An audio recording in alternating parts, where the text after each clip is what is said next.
Дорогі українці і українки, ще двоє дітей сьогодні вбила Росія.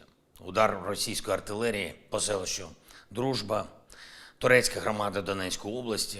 Загинули дівчинка 2007 року народження і хлопчик 2013.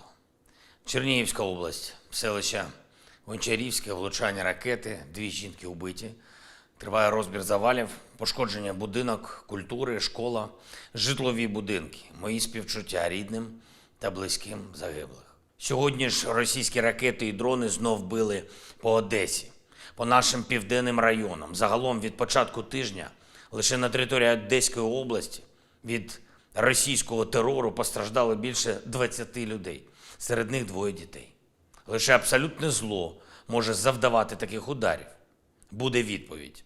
Окрім цього, буде ще більше консолідації світу для захисту і для спільних дій, ще більше енергії заради перемоги, ще більше прагнення справедливості, справедливого покарання Росії за всі злочини цієї війни.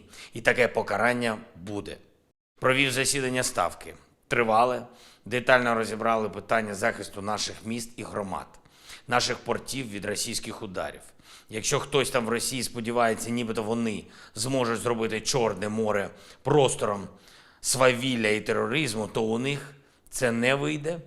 Знаємо, як захиститись, бачимо в світі готовність працювати разом і надалі і більш активно, щоб дати спокій цьому регіону. Сьогодні ввечері планую провести перемовини з президентом Туреччини Ердоганом. Чорноморський регіон, продовольча безпека, інші важливі теми. Як і завжди на Ставці були детальні доповіді наших військових, розвідок, прикордонників щодо наявної ситуації на передовій.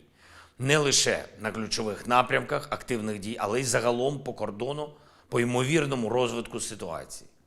Забезпечення боєприпасами – тема постійної уваги, звичайно, і наше виробництво снарядів та дронів, а не тільки постачання від партнерів. Щотижня фіксуємо більші результати зростання наших можливостей. Провів сьогодні і ґрунтовну нараду щодо одного із найважливіших компонентів державної політики України – політики героїв. Політики щодо наших воїнів, щодо ветеранів.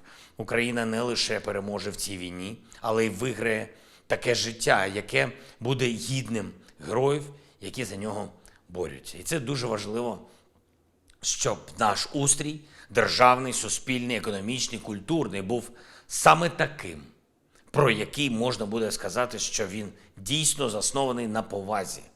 На повазі до України та кожного і кожної, хто спрямував своє життя, свою хоробрість, свою силу заради того, щоб Україна вистояла проти зла і перемогла російський терор.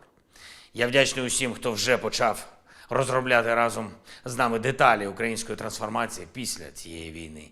І ще одне, я дякую нашим воїнам, кожному і кожній, хто захищає українське небо по всій країні, повітряним силам, усім нашим льотчикам і зенітникам, мобільним вогневим бригадам, кожному підрозділу ППО, усіх родів та видів військ. Дякую вам. Бахмутський напрямок, 5-та окрема штурмова бригада, 24-та окрема механізована бригада, 28-та окрема механізована бригада.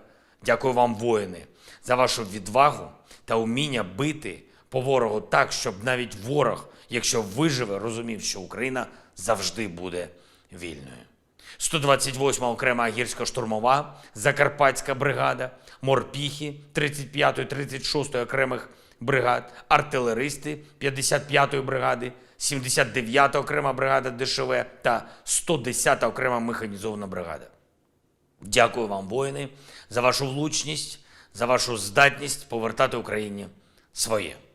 Слава вам усім, воїни, слава кожному і кожній, хто б'ється заради нашої держави і людей. Дякую всім в світі, хто нам допомагає. Слава Україні!